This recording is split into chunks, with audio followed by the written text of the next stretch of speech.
हीरे medical college सूरत bypass Dhulia Maharashtra में गुरुजी पंडित प्रदीप मिश्रा जी द्वारा श्री माँ लक्ष्मी शिव महापुराण कथा आज पूर्ण हो गई है। आज 19 नवंबर 5वें दिन की कथा पूर्ण हो चुकी है। आज अंतिम दिन की कथा में गुरुजी ने काफ़ी अच्छे रोचक पत्र पढ़े हैं, साथ ही कुछ उपायों की जानकारी दी है।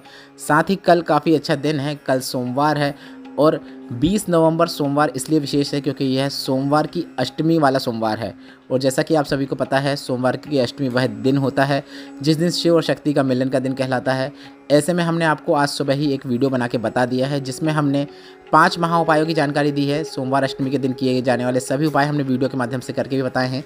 अगर आपने अभी तक वह वीडियो नहीं देखा है तो अभी आप चैनल पर जाकर इस वीडियो के बाद वह वीडियो भी देख सकते हैं।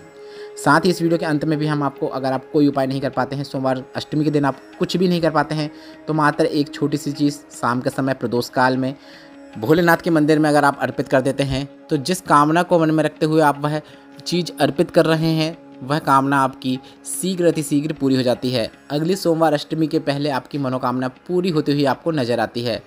उपाय भी हम आपको इस वीडियो के अंत में बताने वाले हैं, इसलिए वीडियो को अंत तक देखें ताकि कोई भी उपयोगी जानकारी आपसे ना छूटे।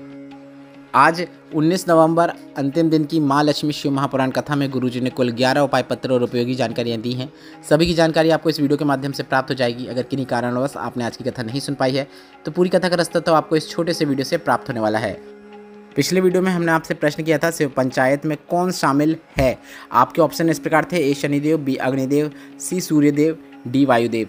तो शिव पंचायत में 5 देवता में सूर्यदेव शामिल हैं। साथ ही इनके सूर्य भगवान के साथ साथ महादेव, माता पार्वती, गणेश भगवान, विष्णु भगवान ये शामिल हैं। इस प्रकार से शिव पंचायत में 5 देवता शामिल हैं जो कि इस प्रकार थे। बढ़ते हैं आज की कथा की पहली विशेष जानकारी की ओर। कथा शुरू होते ही गुरुजी ने एक पत्र पढ़ा जिसमें राजश्री जी ने पत्र लिखा। उन्होंने कहा, हम कथा आयोजकों का शुक्रगुजार हैं। सारी दुनिया में कथा होती रही पर हमारे यहाँ कथा नहीं हुई थी, पर इन्होंने हमें दीपावली का गिफ्ट दे दिया। धूलिया वाले यह जीवन भर नहीं भूल सकते।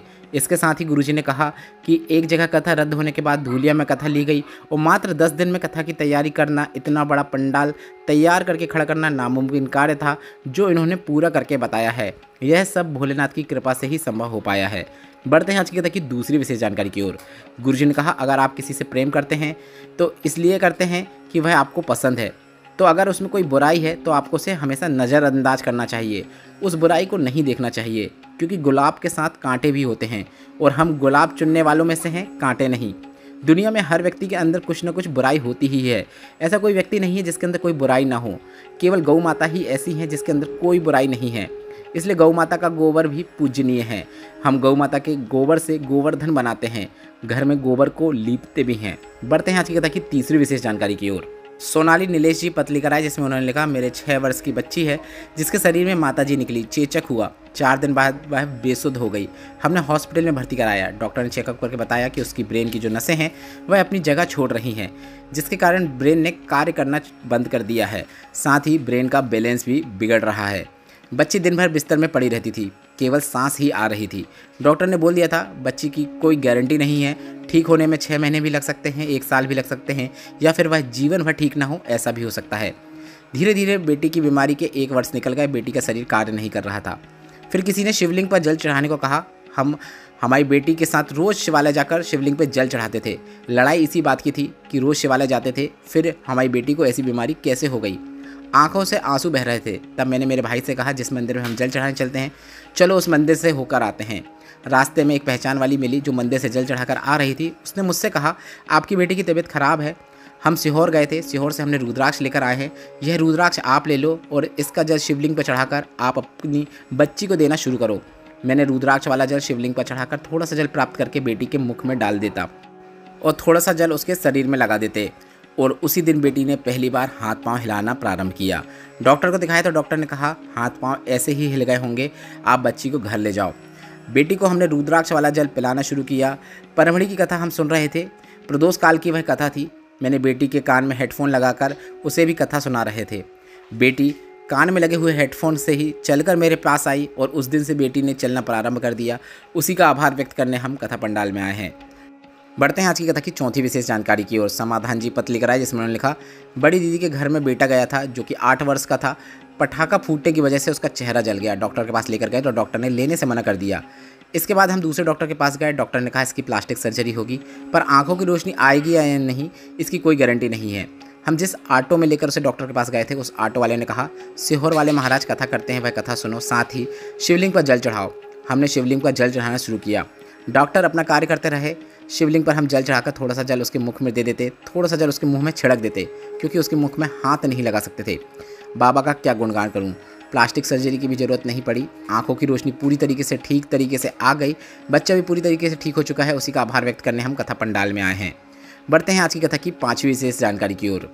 धूलिया महाराष्ट्र के शिव भक्तों से गुरुजी ने कहा, अगर आप दूसरी जगह कथा में आकर अपनी बात नहीं कह पाएंगे कि आपको महादेव ने क्या प्रदान किया है, तो 2025 में हम वापस धूलिया महाराष्ट्र आएंगे, क्योंकि जजमान ने वापस कथा ली है और 2025 में वापस हम कथा करने इस व्यासपीठ में आएंगे, इस कथा पंडाल में आएंगे, और तब हम आपका पत्र जरूर पढ़ेंगे। बढ़ते हैं आज की कथा की 6वीं विशेष जानकारी की ओर।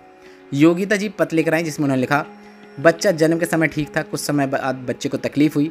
1.5 माह का बच्चा था, उसे लेकर हम डॉक्टर के पास गए तो डॉक्टर ने उसे पेट के अंतर्गत एक गठान बता दी। 3.3 mm की गठान थी। डॉक्टर ने ऑपरेशन करके गठान को बाहर निकालने को कह दिया था। 1.5 माह के बच्चे का कैसे ऑपरेशन करा लेते। मेरी सास ने कहा, यह बच्चा भोलेनाथ को दे दो। रोज़ शिव जी पर जल चढ़ाते और जल चढ़ाकर थोड़ा सा दूध चढ़ाते और दूध को प्राप्त करके घर ले आते और उस बच्ची को पिला देते, क्योंकि 1.5 माह की बच्ची को पानी कैसे पिला सकते थे। वह शिवलिंग पर चढ़ा हुआ दूध दे देते। पर गुरुजी, हमने आपकी कथा पहले सुनी है, जिसमें आपने बताया था अगर शिवलिंग पर चढ़ा हुआ जल, शिवलिंग पर चढ़ा हुआ दूध अगर माँ पी लेती है तो उसके स्तन से जब दूध आता है तो उसमें भी उसका भाग होता है, उसमें भी शिव पर चढ़े हुए दूध और शिव पर चढ़े हुए जल का भाग होता है। और मैंने ऐसा ही करना प्रारंभ किया। 22 दिनों तक हमने ऐसा किया। इसके बाद जांच कराने के लिए गए तो डॉक्टर ने बताया पेट की गांठ पूरी तरीके से गल चुकी है, बच्चा पूरी तरीके से स्वस्थ है, ठीक है। उसी का आभार व्यक्त करने हम कथा पंडाल में आए हैं। बढ़ते हैं आज की कथा की 7वीं विशेष जानकारी की ओर। पशुपतिनाथ व्रत के प्रसाद की जानकारी देते हुए गुरुजी ने कहा, हम आपसे इसलिए ऐसा कहते हैं कि पशुपतिनाथ व्रत में अगर आप भगवान के लिए कोई भोग बना रहे हैं तो आपको वह स्वयं बनाना चाहिए, ताकि उसमें शुद्धता होनी चाहिए। बाजार से मिठाई लेकर लाकर उसे भोग में शामिल बिल्कुल भी ना करें। आप अपने घर में ही खीर बना लो, सीरा बना लो, हलवा बना लो या फिर मीठे चावल बना लो, जो आपसे बन सके वह बना लो और उसे पशुपतिनाथ व्रत के भोग के रूप में शामिल कीजिए। बढ़ते हैं आज की कथा की 8वीं विशेष जानकारी की ओर। गुरुजी ने कहा, जीवन में सही ज्ञान देने वाले की बहुत अधिक महत्वता होती है। लंकापति रावण के पास कोई सही ज्ञान देने वाला नहीं था। इसके बाद गुरुजी ने कहा, जिसके जीवन में सही ज्ञान देने वाला होता है, अच्छा ज्ञान देने वाला होता है, वह कंगाल होने पर भी करोड़पति बन सकता है। और जिसके पास ज्ञान देने वाला श्रेष्ठ नहीं है, वह करोड़पति होने के बाद भी रोडपति हो जाता है, रोड में आ जाता है। बढ़ते हैं आज की कथा की 9वीं विशेष जानकारी की ओर। नंदिनी जी पत्र लेकर आई, जिसमें उन्होंने लिखा, गर्भवती होने के बाद मैंने डॉक्टर को दिखाया तो डॉक्टर ने मेरे गर्भ में 2 बच्चे बताए। दोनों बच्चों का इलाज डॉक्टर के हिसाब से चल रहा था। 6ठे महीने मेरे पेट में दर्द हुआ तो मैं मेरे पति और मेरे देवर के साथ डॉक्टर को दिखाने गई। डॉक्टर ने सोनोग्राफी की, अल्ट्रासाउंड किया, उसमें पता चला कि मेरे 2 बच्चों में से एक बच्चा शांत हो गया है। डॉक्टर ने कहा कि दूसरा बच्चा भी मर सकता है और माँ की जान को भी खतरा है। आपको ऑपरेशन कराना पड़ेगा, जिसमें दोनों बच्चों को निकालना पड़ेगा, तभी माँ का जीवन सुरक्षित रहेगा। एक तो बड़े वर्षों के बाद गर्भ ठहरा था, एक बच्चा वैसे ही शांत हो गया था और डॉक्टर ने दूसरे बच्चे को भी हटाने को कह दिया था। हमने डॉक्टर साहब से कहा कि ऐसा कोई रास्ता है जिससे एक बच्चा को बचाया जा सकता है, तो डॉक्टर ने कहा ऐसा कोई भी रास्ता नहीं है, दोनों बच्चों को एक साथ निकालना पड़ेगा, तभी माँ की जान की रक्षा होगी, अन्यथा विष पूरे शरीर में फैल सकता है। कुछ समझ में नहीं आ रहा था क्या करें क्या ना करें। तभी मेरी सास ने शिव की भक्ति करने को कहा। उन्होंने कहा कि जब वह विष पी सकता है तो बाबा हमारे बच्चों का भी प्राण बचा सकता है। डॉक्टर ने कहा आप अपने रिस्क पे इन्हें घर ले जा रहे हैं। माँ को पता था एक बच्चा पेट में ही शांत हो चुका है, दूसरा बच्चा शांत हो सकता है और उसके स्वयं के प्राणों को भी खतरा था। ऐसे में वह माँ 3 महीने कैसे निकाले। वह बस एक काम करती थी, शिवालय में जाकर शिवलिंग पर जल चढ़ाकर भोलेनाथ की 5 बेटियाँ जया, विषहरा, शामली वाली, दोतली देव, इनका नाम लेते हुए, क्योंकि यह विष को खींचती हैं, इनका नाम लेते हुए शिवलिंग पर चढ़े हुए जल का आचमन कर लेती थी। और 9 माह बाद जब उन्होंने बच्चे को जन्म दिया तो एक बच्चा मरा हुआ पैदा हुआ और दूसरा बच्चा स्वस्थ पैदा हुआ है। उसी का आभार व्यक्त करने में कथा पंडाल में आई हूँ। बढ़ते हैं आज की कथा की 10वीं विशेष जानकारी की ओर। गुरुजी ने कहा आपके ऊपर कोई कितना ही हंसी उड़ाए, कॉलेज वाले, पढ़ाई वाले, आसपास वाले हंसे कि आप रुद्राक्ष को धारण कर रहे हो, तो आपको बिल्कुल भी संकोच नहीं करना चाहिए। रुद्राक्ष को आपको अपने जीवन में जरूर धारण करना चाहिए। आप सोच भी नहीं सकते वह फल आपको रुद्राक्ष प्रदान कर सकता है।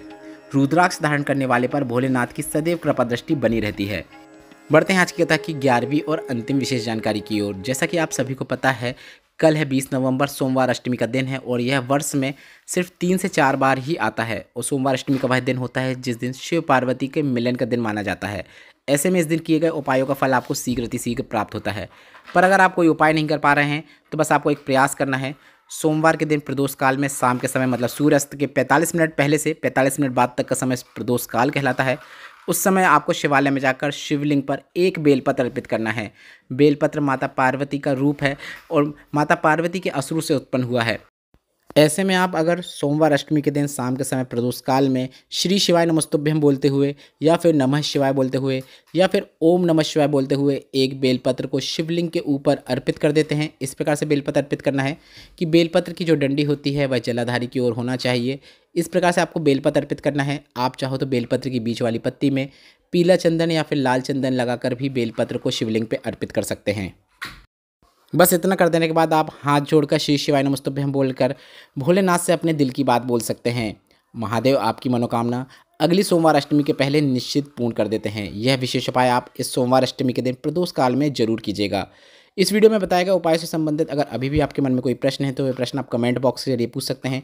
मेरे द्वारा दी गई जानकारी अगर आपको थोड़ी सी भी उपयोगी लगी हो तो इस वीडियो को लाइक करके कमेंट बॉक्स में हर हर महादेव टाइप करना मत भूलिएगा। श्री शिवाय नमस्तुभ्यम। हर हर महादेव।